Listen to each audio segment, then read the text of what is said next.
Hello, this is Gatorweed's Guide to Smash Part 1. Today I'm just going to be talking about when to play the matchup or when to play the player.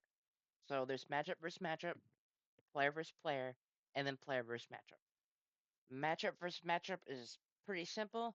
It's using your generally good tools into your opponent's general game plan. So Incineroar, he's a very whiff punishy character. He's looking for those side Bs. He's gonna counter a lot. He's mainly trying to punish your mistakes for a big reward. We combat that.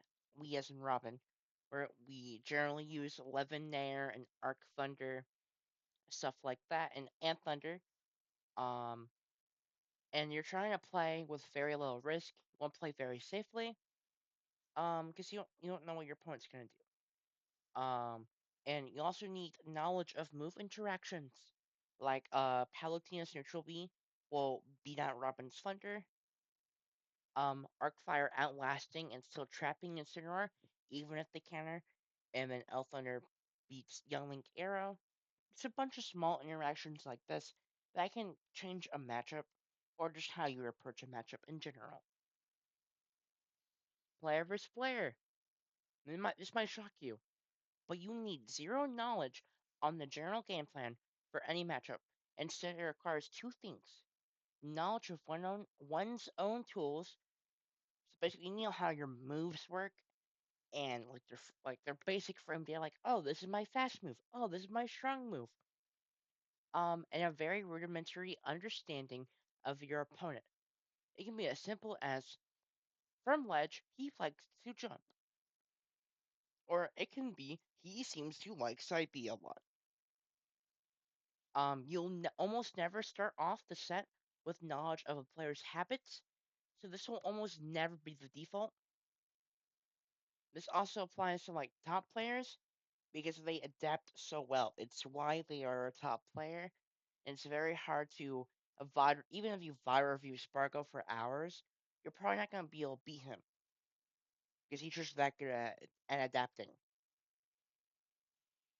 Now, let's compare playing the player versus playing the matchup. This nerd to the left is our round one opponent, and he plays Incineroar. We have never fought this player before, so should we stick to our basic game plan with our Thunders and Arc Thunders and Nairs and play safely, or add more risk to our game plan? It's pretty simple. We should play it safely. We don't know this guy. I don't want to get side beat and die at 40. But we are now 30 seconds into the match, and we realize two things. They play very impatiently and love to run straight at us, and they also like to counter in my face. Should we start using conventionally bad options to punish this for the most reward? The answer is yes.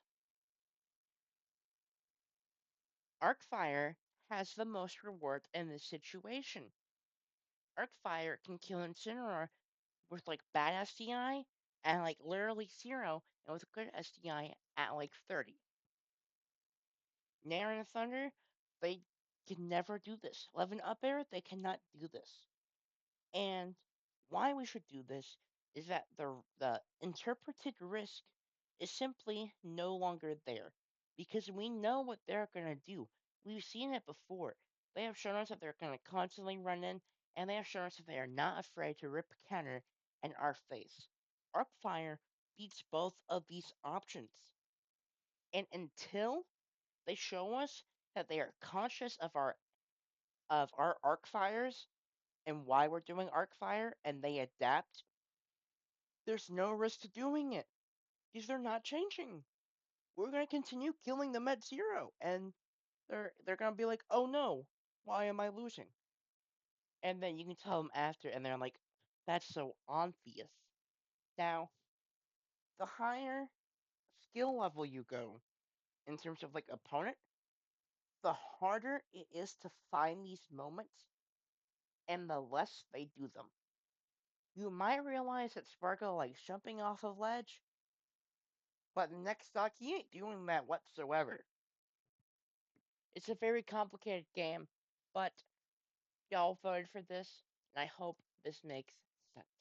I hope you all have an amazing day. Peace.